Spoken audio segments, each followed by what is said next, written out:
What's happening, everybody? It's Guillermo here from ScreenRealm.com once again. Another video, third video so far. I'm impressed with myself. Today, instead of talking about news, well, we're kind of talking about news, but we're talking about payments and how much some of these stars are getting paid for some of these movies and shows that they're making. I'll tell you what, if you've ever felt bad about how much you're earning and how much you work for a certain amount of money, this is definitely not the episode that you want to watch to feel better. This is going to make you feel like absolute shit. I'm telling you, some of these amounts that these people are earning is insane. So insane that I kind of get the ridiculous cancel culture hunting that's occurring. I mean, we want to take some of these people down for something, right? I mean, they can't be earning this much money, can they? So today we're looking at two reports that have come from Variety, pretty much just naming who is earning what in Hollywood, and some of these numbers are absolutely insane. Let's kick off with television to start off with. I remember hearing that Friends and maybe Sex and the City and Seinfeld, they pretty much hit some of those really big brackets. Remember when like $1 million an episode, you would hear that? That would be absolutely insane. Well, now you're looking at over $1 million is going to go per episode to Chris Pratt. So Chris Pratt has a show called The Terminal List. It's on the way to Amazon. So this is an Amazon series based on the novel of the same name, The Terminal List, by Jack Carr, who's a ex-Navy SEAL. He's a badass dude. I think I've seen him on Joe Rogan. It sounds like a pretty cool, badass little show. Chris Pratt is also executive producer on this, and he's going to be getting $1.4 million an episode. How many episodes will this thing have? Let's have a look here. Like I said, guys, we're chilling out here. I'm not going to be just reading off a script. I'm trying to discover this stuff along with you guys. 8 episodes. So he's going to be earning 1.4 million per ep. Let's do that. So 1.4 times 8. Shut up. Okay, I do know this. I just really want to make sure. 11.2 million. That's how much he's going to be making for a season. I don't know. It doesn't sound too drastic, actually, now that I'm saying it out loud. It's a lot of money, but in terms of what some of these other stars are earning, I don't know, 11.2 million and you're an executive producer, it kind of feels, look, this is all crazy numbers, but that kind of feels not as insane as I was thinking it was going to be. So that's Chris Pratt, right? So he's earning that. But then there's some other really interesting numbers that I didn't expect from television. So you got Brian Cox, who is one of the lead stars of Succession. By the way, if you haven't seen Succession, it's an awesome show. It's an HBO show. I'm obsessed with it right now. In Australia, where can you watch it? I think you can watch it on Binge.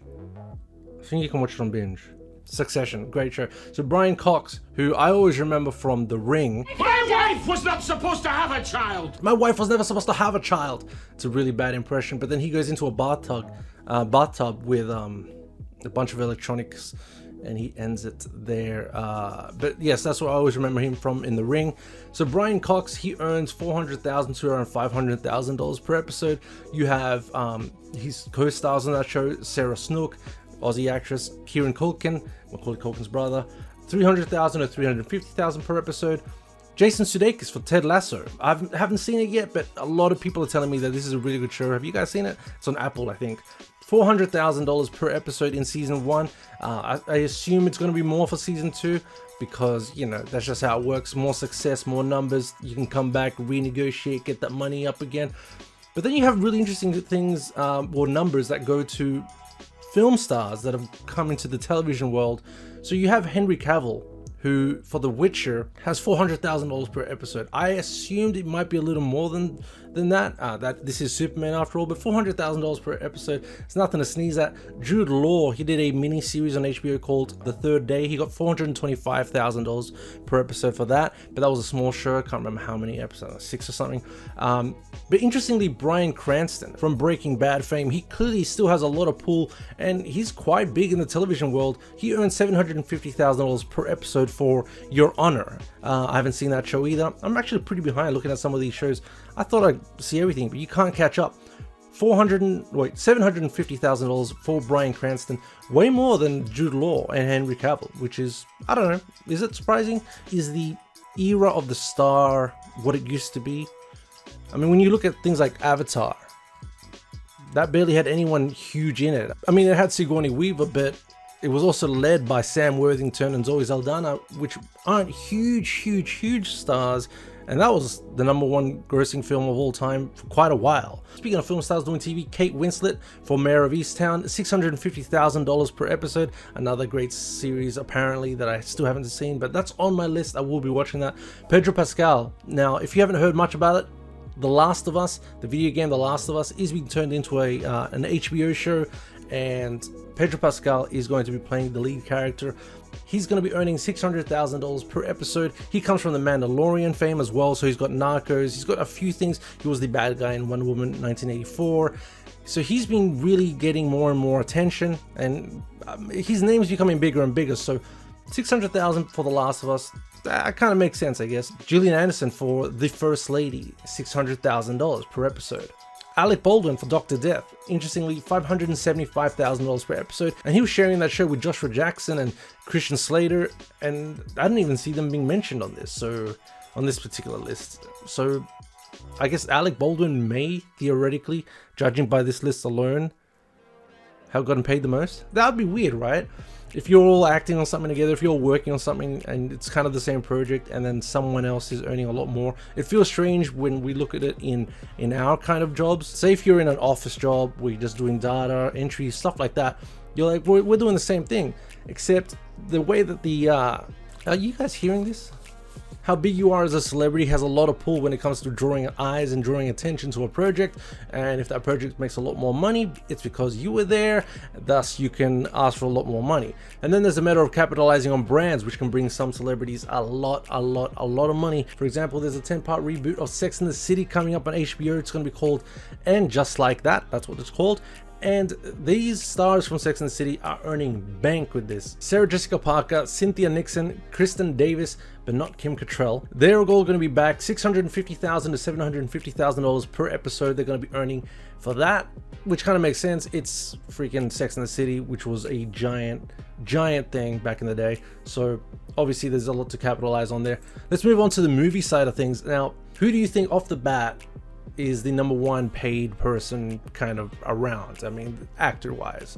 Is it Dwayne Johnson? No, it's Daniel Craig. This is crazy. So Daniel Craig will have a Knives Out sequel, and he's actually going to have 2 Knives Out sequels, and they're heading to Netflix with director-writer Rian Johnson. Now, for that, Daniel Craig is going to be earning $100 million. I should have done that. $100 million. $100 million. Okay, for Knives Out sequels. I mean, he made, I think it was $25 million for No Time to Die, the upcoming, the long-delayed James Bond film. And then for Knives Out, which you'd assume is smaller than James Bond, but not for Netflix. $100 million for sequels. Dwayne Johnson is making a Netflix film as well. It's got Gal Gadot, it's got Ryan Reynolds. He's getting paid $50 million for that. Dwayne Johnson's getting $50 million for that. Will Smith for his upcoming film called King Richard, where he plays the father of Venus and Serena Williams. $40 million he got paid for that. And a lot of these high film payments are from Netflix. You got Spencer Confidential, that Mark Wahlberg film that came out last year. $30 million he made for that. Jennifer Lawrence, an upcoming film with Leonardo DiCaprio called Don't Look Up, that's going to be on Netflix. $25 million she made. Leonardo made $30 million. I'll have links to these Variety articles down in the description, but it's just really interesting to see some of these numbers.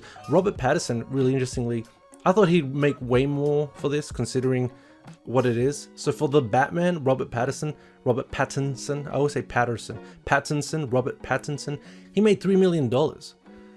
Poor guy. But it's really important to note that when a lot of these bigger, much bigger stars, when they make deals, it often comes with a back end something here or a special little conditions apply element, and that often comes down to a back end deal, which points to, if a film is successful, I get this much money. Okay, so depending on the profit margin, I'll get this much. So for example, Tom Cruise, he gets $13 million for Top Gun Maverick, which has been delayed for like ever. I think we're supposed to see it last year sometime.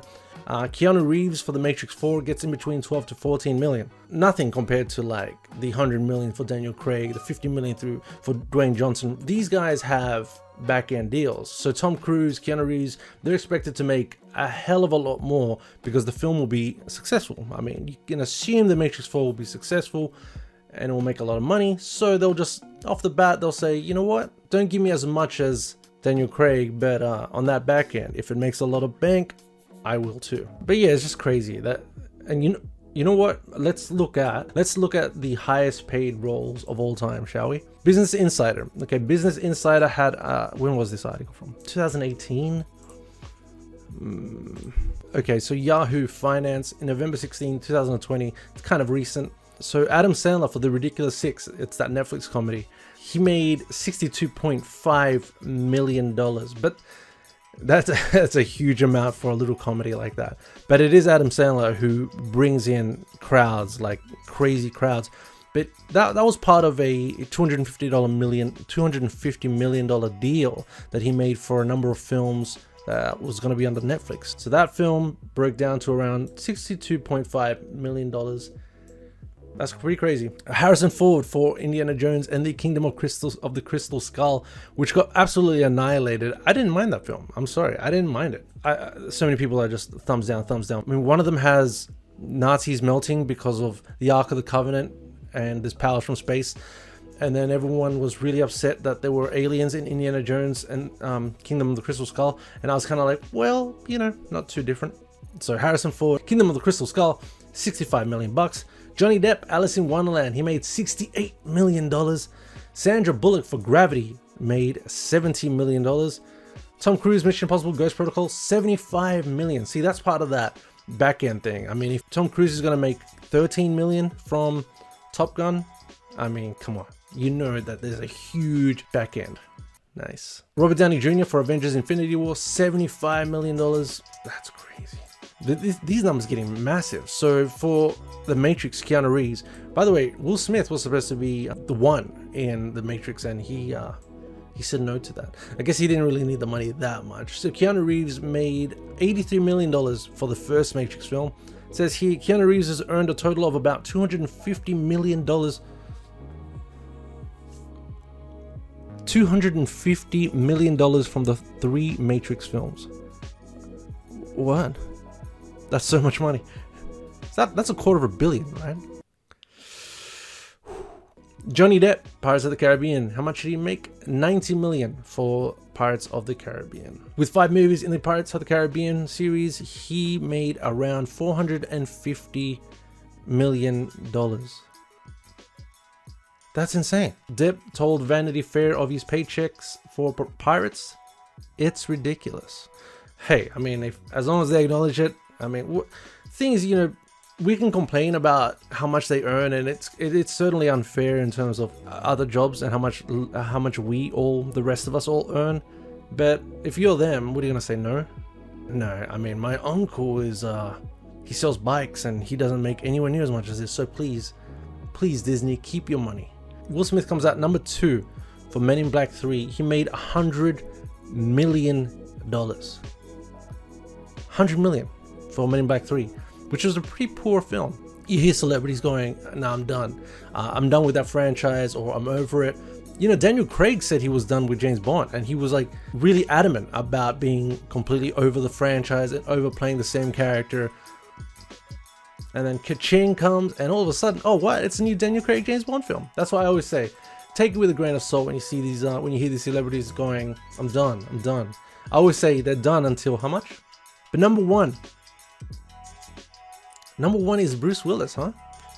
Bruce Willis, The Sixth Sense. He made $115 million for The Sixth Sense. M. Night Shyamalan's probably still best film. Next to Unbreakable, maybe. But yeah, Bruce Willis, $115 million.